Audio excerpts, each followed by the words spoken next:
పరిశుద్ధ నామమునకు మహిమ కలుగునుగాక. క్రీస్తునందు ప్రియ దేవుని బిడ్డలారా, ప్రభువైన యేసు క్రీస్తు పరిశుద్ధ నామములో మీ అందరికీ ఉదయకాల శుభములు తెలియజేయచ్చు ఉన్నాను. ఈ దినమంతయు మీకు మీ కుటుంబానికి దీవెనకరముగాను ఆశీర్వాదకరముగాను దేవుడు అనుగ్రహించాలని మీ కొరకై ప్రార్థిస్తూ ఉన్నాను. నేటి దినము కొరకు ఏర్పాటు చేయబడిన దేవుని వాక్యము ప్రకటన గ్రంథం 2వ అధ్యాయం 4వ వచనం. అయినను మొదట నీకుండిన ప్రేమను నీవు వదిలితివని నేను నీ మీద తప్పు ఒకటి మోపవలసి ఉన్నది. ప్రియులారా, నేటి దినము కొరకు ఏర్పాటు చేయబడిన ధ్యానాంశము తొలి ప్రేమ. ప్రియులారా, పరిశుద్ధ గ్రంథములో చదవబడిన వాక్య భాగాన్ని మనం ఆలోచన చేస్తే ఈ లేఖన భాగము నుండి దాక్కుంటున్నావా? ప్రేమించవలసిన విధముగా యేసును ప్రేమించడం లేదని అనేక మంది క్రైస్తవులకు తెలుసు గనుక వారు దాక్కుంటున్నారు.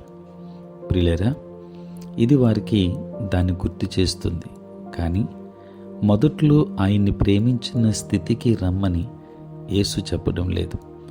ఆయన మనలను మొదట ఎలా ప్రేమించాడనే ప్రత్యక్షత వైపు మల్లమని చెబుతున్నాడు. పరిశుద్ధ గ్రంథంలో యోహాను మొదటి పత్రిక 4వ అధ్యాయం 19వ వచనములో ఆయనే మొదట మనలను ప్రేమించెను గనుక మనము ప్రేమించుచున్నాము అని యోహాను అపోస్తలుడు చెప్పాడు. ప్రియులారా, ఇతరులను ఎలా ప్రేమించాలి అనే దానిపైనే తరచూ ప్రసంగం కేంద్రీకృతమై ఉంటుంది. ఇది నిశ్చయముగా సముచితమైనప్పటికీ నిజమైన క్రైస్తవునికున్న అతి గొప్ప విశిష్ట లక్షణం సహోదరులను ప్రేమించడం. కానీ మనం పొందని దాన్ని ఇవ్వలేం. దేవుడు మనలను ఎంతగా ప్రేమించాడనే దాని గురించిన నిజమైన ప్రత్యక్షత మనకుంటే తప్ప ఇతరులను యథార్థముగా ప్రేమించలేము. ప్రియులారా, మనలో అనుభవపూర్వకమైన ఉత్సాహభరితమైన ప్రేమ లేకుండా దీన్ని చేయడానికి ప్రయత్నించడం అనేది ఎండిన బావి నుండి నీళ్లను ఇవ్వడానికి చేసే ప్రయత్నం వంటిది. అది జరగదు. క్రైస్తవ జీవితాన్ని జీవించడం కష్టం మాత్రమే కాదు, మన సొంత బలముతో జీవించటం అసాధ్యం.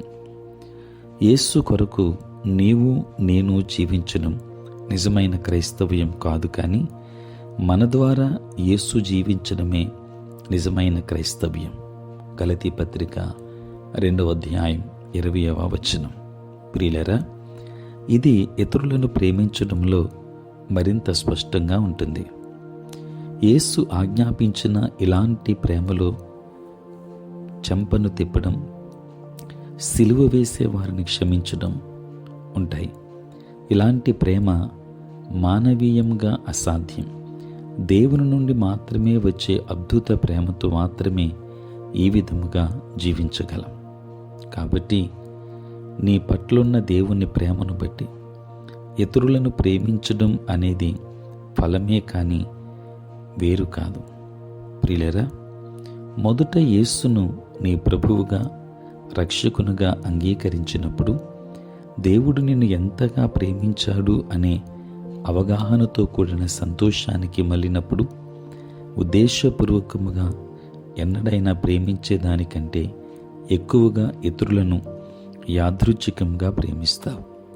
కనుక తొలి ప్రేమను మనము విడిచిపెట్టగా ప్రభువును ప్రేమించే వారముగా ఉందాం. ఆ ప్రేమను పంచేవారముగా ఉందాం. దైవాశీర్వాదములు పొందుకుందాం. దేవుడు మిమ్మును మీ కుటుంబాన్ని దీవించునుగాక. ఆమేన్. ప్రార్థన. పరిశుద్ధుడైన తండ్రి, ప్రేమ కలిగిన ప్రభువా, మీ పరిశుద్ధ నామమునకే వందనాలు, స్తుతులు, స్తోత్రాలు చెల్లిస్తున్నాము నాయన. రాత్రంతయు కాపాడి సంరక్షించి సుఖనిద్రను మాకు దయచేసి మా జీవితంలో మరి యొక్క నూతన దినాన్ని మేము చూడగలిగే భాగ్యాన్ని మీరు మాకు ఇచ్చినందులకే స్తోత్రాలు. ప్రభువా, ఈ దినమంతా కూడా మీ సన్నిధి మాతో ఉంచండి. మీ ప్రసన్నత మాకు అనుగ్రహించండి. మా ప్రతి పనిలో మీరు తోడై ఉండండి. మా పనులలోను, పరిచర్యలోను, ప్రయాణములో తండ్రి మీరు తోడుగా ఉండండి.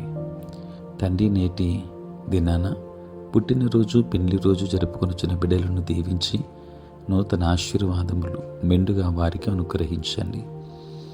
తండ్రి, ఉద్యోగస్తులు, వ్యాపారస్తులు, కష్టపడి పని చేసుకుంటున్నటువంటి బిడ్డలందరినీ మీరు దర్శించండి, దీవించండి.